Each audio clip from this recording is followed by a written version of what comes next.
మనం అందరం కూడా కష్టపడాలి. కష్టపడి మనం చేయవలసింది ఒక్క నెల 15 రోజులు కష్టపడతాం. గుండ్ల మీద పచ్చబొట్టేయించుకోవడం కాదు. గుండెల్లో పవన్ కళ్యాణ్ ఉన్నా సరే మనం పవన్ కళ్యాణ్ గారి కోసం పనిచేయాలా. వ్యక్తిగత స్వార్థం లేదు. వ్యక్తిగత స్వార్థాలు లేకుండా నేను నాయకుల గారికి కూడా 2019లో తర్వాత చెప్పాను. నేను సోదరా, నువ్వు 2019 ఎలక్షన్స్ ఓడిపోయావు, నువ్వు ఆర్థికంగా దెబ్బతినేసావు. ఖచ్చితంగా నువ్వు 2024లో ఎమ్మెల్యేగా నువ్వు పోటీ చేయి, నా వంతు నేను సహకరిస్తా. నాకు వ్యక్తిగత స్వార్థం లేదు, నేను నీ కోసం కష్టపడి నేను తగ్గిస్తా అని చెప్పి మాట ఇచ్చా. ఆ రోజు ఇచ్చిన మాట కోసం ఈ రోజు వరకు నేను ఎక్కడా కూడా ఎవరితోటి కూడా నేను ఉంటాం. మేము నియోజకవర్గంలో మీకు అందుబాటులో ఉంటాం. రండి, ఏ సమస్య వచ్చినా మనందరం కలిసి పోరాడతాం. ఆ రోజు నుంచి ఈ రోజు వరకు కూడా నేను కలిసే పోరాడుతున్నా. మీ అందరిలోనే ఉండే తప్ప నేనేమి బయటవాడు కాదు. మనందరం కలిసి ప్రయాణం చేసి నాయకర గారి గెలుపు కోసం నేను ఈరోజు చెప్తున్నా, మళ్ళీ మనం నాయకర గారిని పవన్ కళ్యాణ్ గారికి గిఫ్ట్ గా ఇవ్వాలి, గెలిపించి తీసుకెళ్లాలి, అసెంబ్లీలో కూర్చోబెట్టాలని చెప్తున్నా. మీరందరూ కూడా అదే విధంగా కష్టపడి నాయకర గారి గెలుపు కోసం పని చేయాలని చెప్పేసి కోరుకుంటూ సెలవు తీసుకుంటున్నా. జై జనసేన, జై హింద్. పవన్ కళ్యాణ్ గారు లేకపోతే ఈ 3 పార్టీల కూటమి లేదు సోదరులారా, మీరందరూ గుర్తు చేసుకోవాలి.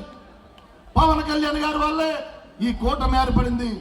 ఈ కూటమితో రాబోయే రోజుల్లో రాష్ట్ర వ్యాప్తంగా మంచి రాష్ట్రానికి మంచి ప్రజలకి మంచి పరిపాలన అందించే విధంగా ఉంటుందని చెప్పి తెలియజేసుకుంటూ, అదే రాబోయే రోజుల్లో మీ సహకారంతో మనం అధికారంలోకి వస్తే ఆ రోజుల్లో కూడా ప్రజలకు ఏ రకంగా సేవ చేయాలన్న ఆలోచనతోటి మన పూర్తిగా 5-6 సార్లు ఎమ్మెల్యేగా, మంత్రిగా, ఎంపీగా చేసిన పూర్తి అనుభవం ఉన్న సుబ్బారెడ్డి గారి నాయకత్వంలో మేమిద్దరం కూడా కలిసి నియోజకవర్గాన్ని అభివృద్ధి పదంగా ముందుకు తీసుకెళ్తామని చెప్పి మీ అందరి తరఫున తెలియజేస్తున్నాను. నేను రాష్ట్రంలో అధికార పార్టీ అన్ని రకాలుగా కూడా ప్రయత్నాలు చేస్తుంది.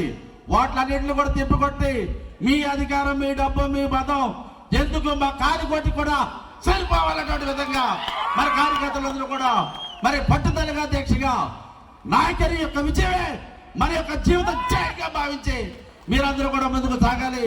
13వ తారీఖు సాయంత్రం వరకు కూడా, మే నెల 13వ తారీఖు సాయంత్రం వరకు కూడా ప్రతి ఒక్కళ్ళు కూడా భోజనం చేసావా, స్నానం చేసావా, పడుకున్నటువంటి ఆలోచన కాకుండా నాయకుడి గురించి ఈ రోజు మనం ఏం పని చేస్తాం, ఎంత పని చేస్తాం, ఎన్ని ఓట్లు నాయకుడికి పడే విధంగా మనం ప్రయత్నం చేస్తున్నటువంటి విధంగా మీరందరూ కూడా ముందుకు సాగాలి అని ఈ సందర్భంగా మేము తెలియపరుస్తూ, మీ కాదు మన జనసేన పార్టీ, మన తెలుగుదేశం పార్టీ, మన బీజేపీ పార్టీ కూటమి దెబ్బకి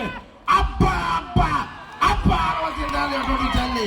ఈ సందర్భంగా మీ అందరూ కూడా తెలియపరచుకుంటూ తమ్ముగా, ధైర్యంగా, ఉత్సాహంగా, ఉత్తేజంగా నాయకుడి యొక్క విజయం మన విజయంగా భావించి మీరందరూ కూడా కృషి చేయాలని సందర్భంగా మీ అందరూ కూడా